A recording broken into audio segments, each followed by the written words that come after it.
Good morning. Today is Saturday, September the 26th, 2015. I want to welcome you to another segment of the Jermaine Brown Sports Talk Show. Before I get into the topic that I want to talk about today, I want to first apologize to all my viewers because it's been months since I've been on. Well, I've had a lot of things happen. Particularly, I'm on this new particular show where I have other hosts as well as guests, and we're debating different topics, particularly that pertains to the African American community and stuff like that. And even though I like being on that show, and I love the people that, for the most part, I love the people that are on that show, like, the host, the producer, and all that stuff. But I like this show a little better for this reason. I get to talk about the topics that I like. And sometimes when you're on another show with other people, you got to talk about the topics that they want to talk about, particularly when you don't run the show.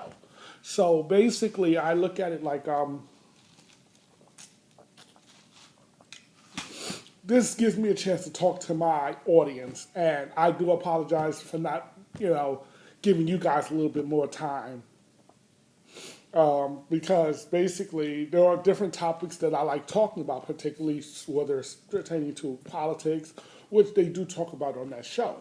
But here are two topics that I love talking about that they don't talk about on that show. One is investing and the other is sports. And so I got to do my own show. It's just that simple. Now, that being said, today's topic, I want to talk about why Jay Gruden, in his hatred for RG3, for Robert Griffin III, for those who don't know, the quarterback of the Redskins, he did him a favor by basically making him a third-string quarterback. Now you'll say, well, wait a minute, Jermaine. How is that a positive or a favor for RG3? Well, think of it this way, folks. If he was dressed in plain, the Redskins are 1-2. Who do you think the fans and the media would be blaming? For the state of the Redskins if RG3 was quarterbacking this team. They would be blaming RG3. But because RG3's been deactivated, okay, that means he's been relegated to third string. That means he's not even dressed in uniform. You can't blame him now for the state of the Redskins. This now all falls on Jay Gruden. See, Jay Gruden hates RG3. There's no denying that. He has contempt for the man.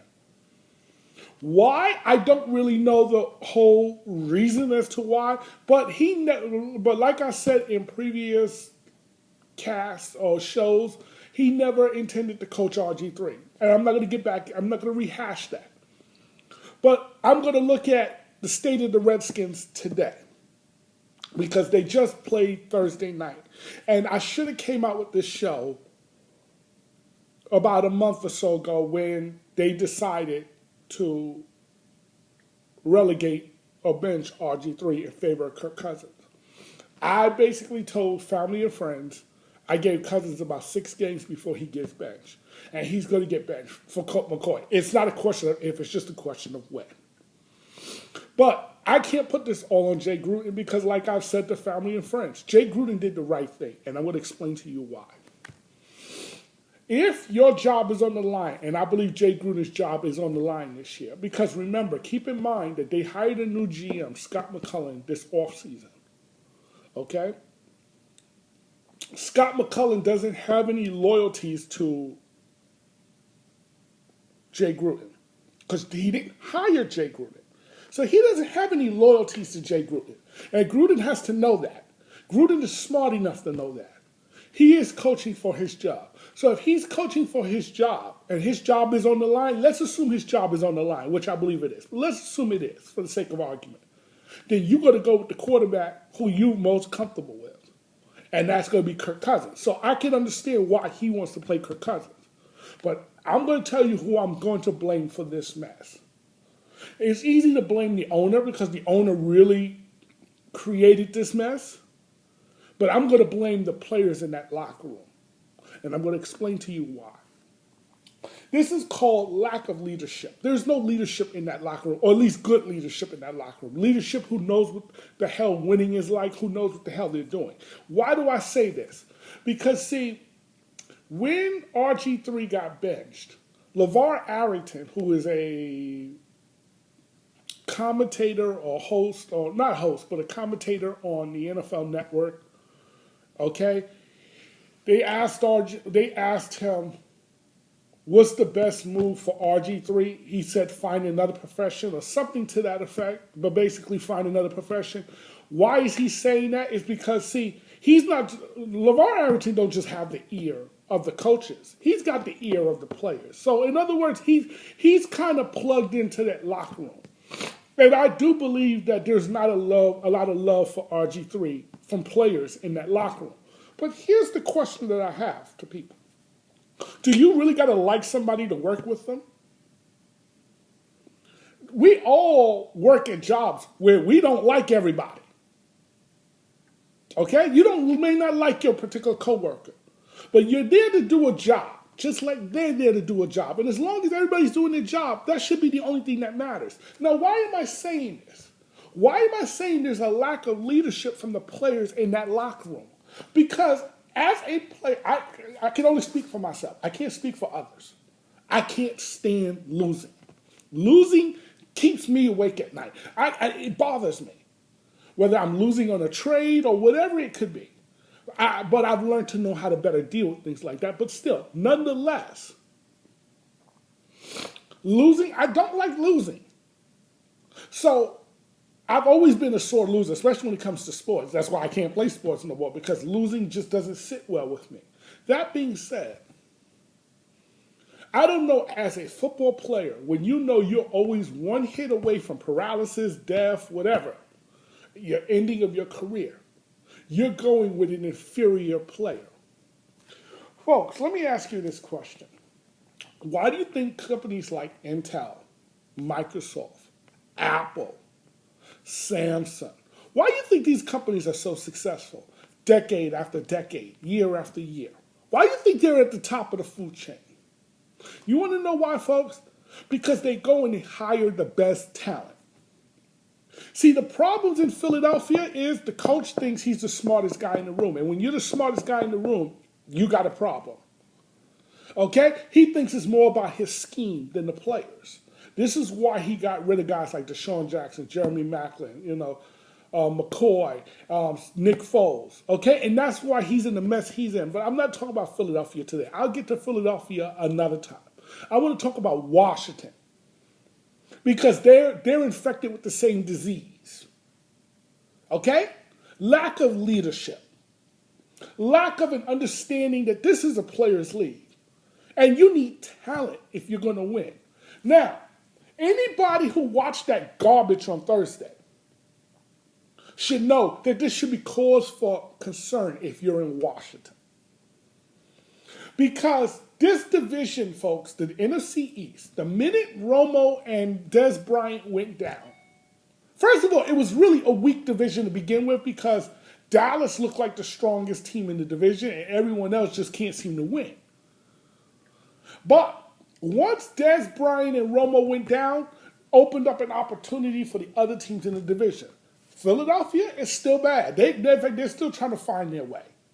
The Giants, who knows what? It seems like they're trying to get Tom Coughlin fired with ineptitude because they're in that team. And the Redskins, they're a head scratcher because here's why. The division is up for grabs, but you're trying to get it done with Kirk Cousins. Now, you've already played 3 games, folks. Okay? 3 games. You're already 1-2. And he's looked bad in 2 of the 3 games. Only the last game did he look good in. Okay? Now,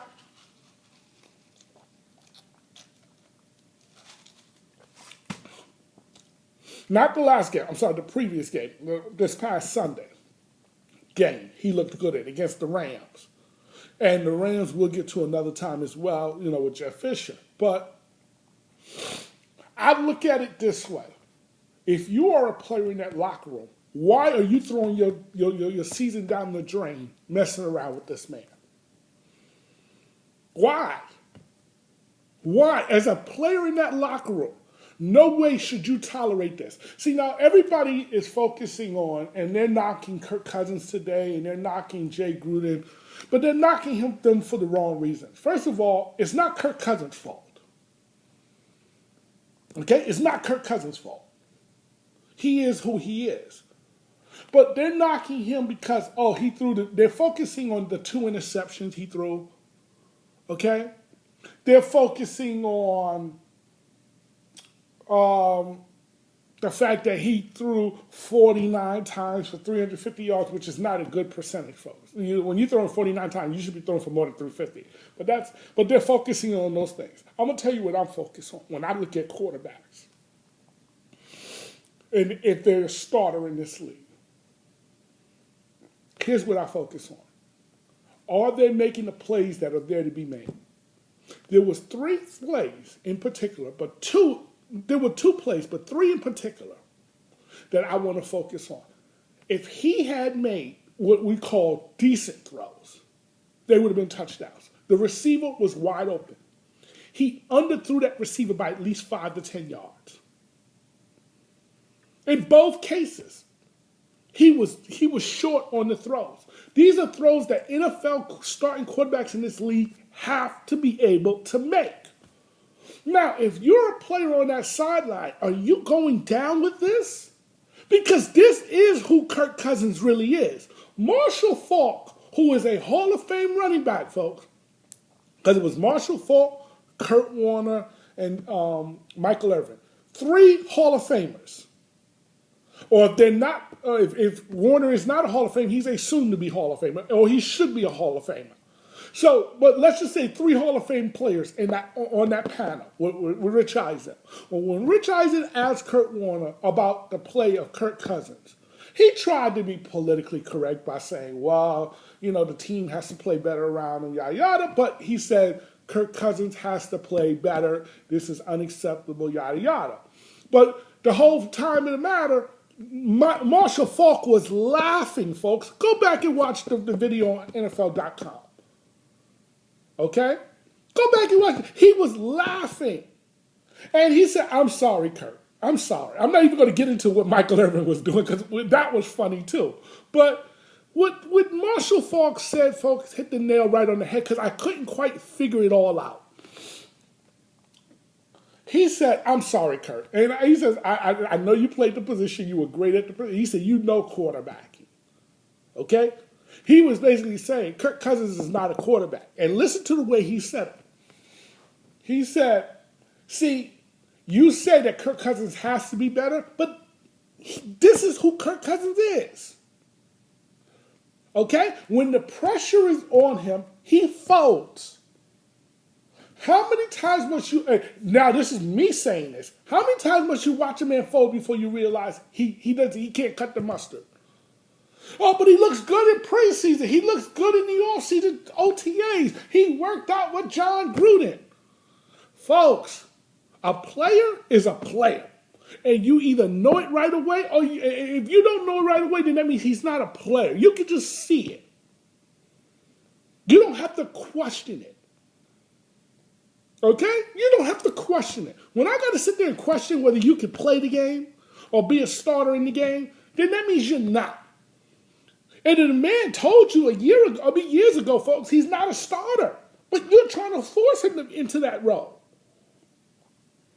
You're trying to force him into that role because of your stubbornness. But let me get back to what Marshall Faulk said, because I want to stay on point. So Marshall Faulk said that Kirk Cousins is more like Andy Dalton. When he looks at Kirk Cousins, he sees Andy Dalton. And I'm like, Andy Dalton? Well, why would he bring Andy into this? Andy Dalton, for those who don't know, is the quarterback of the Cincinnati Bengals. Now, the issue with Andy Dalton is this. His teams get to the playoffs every year. He's been in the playoffs every year since he's been in the league. The problem is he hasn't won one playoff game since he's been in the league. That's the problem. And what Marshall said hit the nail right on the head. I couldn't figure it out because I always thought when my dad tried to compare Andy Dalton to Kirk Cousins, I always said, no, Andy Dalton's a better quarterback than Kirk Cousins. But in actuality, Marshall Faulk proved me wrong. And here's how he said it. He said, when comparing Kirk Cousins to Andy Dalton, he says they cannot lead the team. They can be part of a team, but they can't lead the team because they're not good enough. And I had to sit back and think about it and say, he's right. Because Andy Dalton can get to the playoffs. But is it really Andy Dalton getting the team into the playoffs, or is the team getting there in spite of Andy Dalton? And I got to say now, in thinking back at it, it's really the latter, not the former. Which means Dalton is not leading them to the playoffs. They're getting there in spite of him. And that's the problem. So when I look at Kirk Cousins, because this is who the topic is really about, Kirk Cousins, what he is saying is Kirk Cousins can only start if you got the defense strong running game, strong special. In other words, everything has to be right for Kirk Cousins to start. Folks, that's not a starting quarterback in this league. Now, I'm saying this part. That's not a starting quarterback in this league. Okay? Andrew Luck is taking an inferior team, particularly on the defensive side of the ball. And he's getting them to the playoffs. Matter of fact, he got them to the conference championship game last year. Okay? He went into Denver and beat the great Peyton Manning last year without really much of a defense. That's a starting quarterback. Okay? You can look at Cam Newton.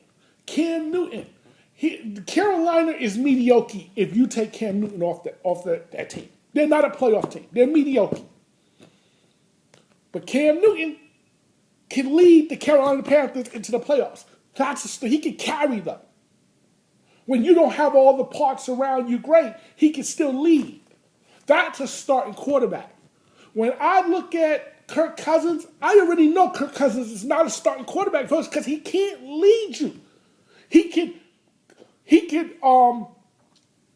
He's got to be a passenger on the bus getting you there, but he can't lead you there, and that's your problem. See, and why I'm faulting the players in the locker room is because they got a guy on the roster who took an inferior team, a team who had no business in the postseason, and got them there off a 10-6 record, and that's RG3. And he's sitting in a jumpsuit as a third-string quarterback. As a player in the locker room, you should all be ashamed of yourself that you allow your season to go down to 2 because you don't like a guy. It's not about like. This is not a popularity contest, folks. Rumor has it that Peyton Manning is not the most beloved guy in his locker room. Okay, that's the rumor. I don't know if it's accurate or not. I'm not getting into whether it's accurate or not. But that's the rumor. He's not the most beloved guy in his locker room. And then let's assume that rumor is true. Okay? Let's assume that rumor is true for a second.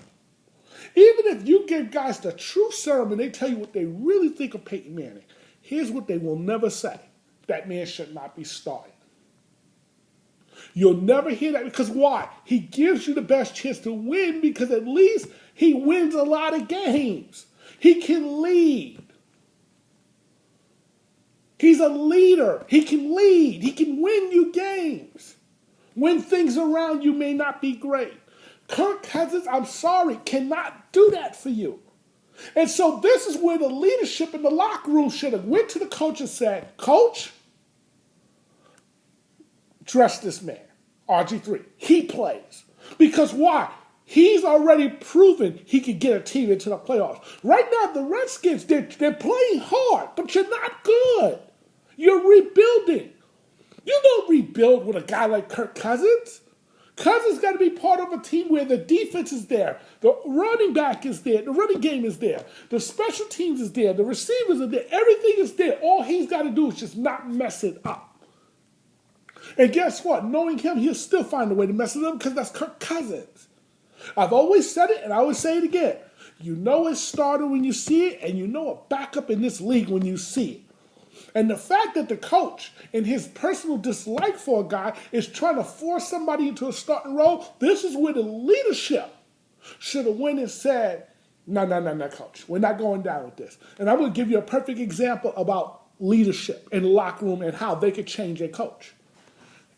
Have you heard of a guy by the name of Tom Coughlin? Yes, the current head coach of the Giants.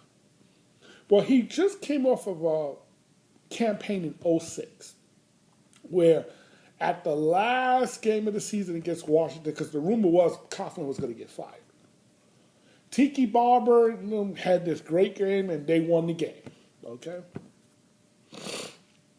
Which allowed him to survive one more season. But basically, the Maras and the Tisches basically put him on notice. Hey, playoffs or else. Okay? It was getting contentious because, see, Coughlin had this rule. If you're 5 minutes early, you're late. If you're late, you're 5 minutes early. Something to that effect. And he would fine you for having your socks up too low, down too low, or some silliness. There was a whole bunch of silliness. And Strahan and Deal and this guy, in other words, the leaders got together and they went to coach and said, Coach, if you want to win, you got to stop this. Treat us like men. Okay? This is not the military. Treat us like men. Okay? We're not children. Stop with this. You're going to, because Strahan challenged him. I'm not paying the fine. When he got fined for being 5 minutes early or something like that, or his socks was down too low. It was something that Strahan failed to do, or didn't do it the way Coughlin wanted. But he's like, I'm not getting fined. I'm not taking the fine. I'm not paying him. And they got to Coughlin and said, if you don't change your ways, you're not going to make it. And Coughlin is smart enough to understand, just like every coach in this league or in any league is smart enough to understand, if you don't have the veterans in the locker room, if they don't buy into your program, you're DOA. You're dead on arrival. Because you cannot win in this league, folks, without the players backing. Or you can't win in any league. I don't care which sport it is. It's always going to be a players' league. Period. So it's incumbent on the players in the Washington locker room to go to Jay Gruden and say, play this man. Hell, matter of fact, it's incumbent on the Redskins veterans to go into the locker room and say, sit this man. And I'm talking about Kirk Cousins. At least, listen, Colt McCoy is not better than Kirk Cousins. Let's get that out right here, right now. They're basically the same type of quarterbacks. Cousins is a little bit more talented, though. But at least, see, the problem with Kirk Cousins is this. He turns the ball over. Forget his record, because he's got a losing record. Okay? But he turns the ball over more than any of the quarterbacks on the roster. But here's the thing that bothers me more.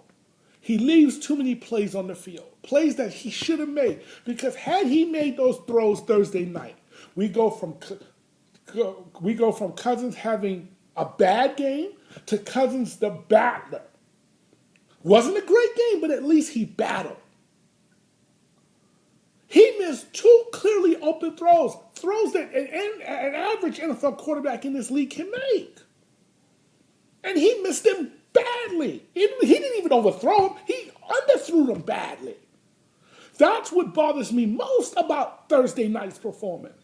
So if you're going to perform like that, at least give me now Colt McCoy, because at least he takes care of the ball. At least, in other words, he won't turn it over. But if you're not going to play Colt McCoy, then you play RG3. Because at least with RG3, he gives you a chance. He gives you a chance. Because he's already proven it, folks. It's just like in investing. If somebody's going to come to me and ask me to invest my money into a project or into whatever it is the person is looking to do, the first thing I'm going to ask is, do you have experience in said project? In other words, have you proven to be successful doing that? Or shown some form of success? Because if you have no form of success, you're not getting my money. That's with any investor. You don't want to give your money over to somebody who has not proven any or have shown no form of success doing whatever it is they're looking to do. That's how you lose money, folks. It's the same way in business. It's just like if you go to a bank to ask for a loan to start up a business. What's the first thing the bank is going to want to find out? How much experience, besides, well, what kind of assets you have, but how much experience do you have in said business? And they want to see your track record. Because why? Track record, Chris Christie, is very important. And I get to politics another time, but I just wanted to point that out because, he said, track record is not so important. And yes, it is. It's very important because at least track record gives me an indication of how you're going to be at the job. Okay? You're doing the job. So to me, Washington is getting what it's asking for because you're choosing to go with the inferior player because you like him. Okay? Because I know there was this, after they beat the St. Louis Rams last Sunday, okay? You're 1-1, you're feeling good, the town is feeling good, there's finally some hope, and then what happens the next day? There's a report that comes out that RG3 and Kirk Cousins can't stand one another. They can't stand being even in the same room.